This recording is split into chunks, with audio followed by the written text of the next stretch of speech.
Hello, hello, hello. So we all know what time it is. It's that time of the year when it's all festive, it's all henna, it's all Karwa Chauth and the Shara and Diwali. And it means a lot. It's the biggest festival, biggest export from India.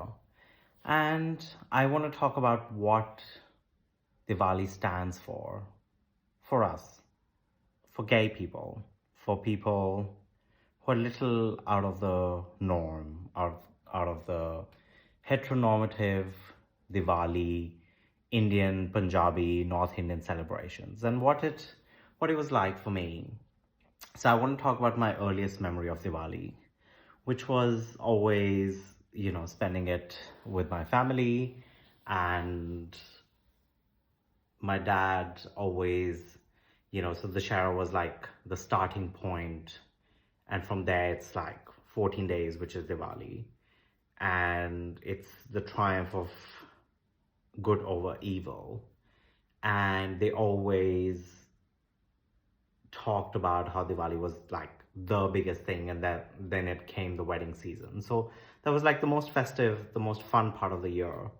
And my dad used to always buy me these red patakas, this luddy, which was like Cock brand, and ironically it was called Cock brand. And dad used to buy me that, and I used to get one a day starting the Shara. And I, as a little child, I used to sit and blow one at a time from a distance, throwing it in a burning bucket. And dad used to be with me. So that's like father son bonding that happened. And it was cute. It was fun. It was restricted, but fun. And then Diwali came, the big day when you did the puja, you did the prayers, and then you went with dad and he bought you all the crackers you wanted, you needed, or whatever you felt like. And you really felt like that child, that happy child who got everything on that day. And I would burst it with my brother, with dad, with, other people around, family around. And it was so much fun. It was like the best fun I had all year. It was so amazing because it was so easy, and it had nothing to do with sexuality or sex or anything.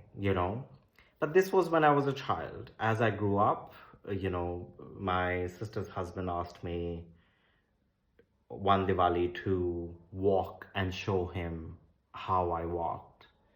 And my brother and my sister and her husband, they all sat there and watched me as I walked. And they're like, yeah, it's kind of girly, but you can make it manlier, you can man it up. And why do you act like a woman and all these things? And that was the beginning of the Diwali trauma for me, because as all the women in my family or around me, they all were so excited. They all had husbands. They all, were excited, and they put like mehndi and henna, and it was just all festive, except I was completely excluded out of it. So my only role was maybe, okay, you can burst a cracker, and that's all you can do. And I said, I wanted to put henna like my sister or my sister-in-law, and I was so excited about it. And they said, no, you're not a girl. They're going to call you a chakka. They're going to call you a hijra. They're going to call you names if you do such a thing. You're not a woman. Why would you do such a thing? And you know what? They called me all of that anyway, and I missed out on everything that I wanted to do. So here I am today sitting with Mehndi, like, do I become a hijra or a chakka? And even if I do, who the fuck cares? Who the fuck cares about anything? And so I came every year from Australia to just, enjoy Diwali with my family. And it was always very contrived. It was always very hetero, and it was always, you know, no expression or individuality in any way or creativity. So I kind of stopped coming for it. It was not important. It was whatever.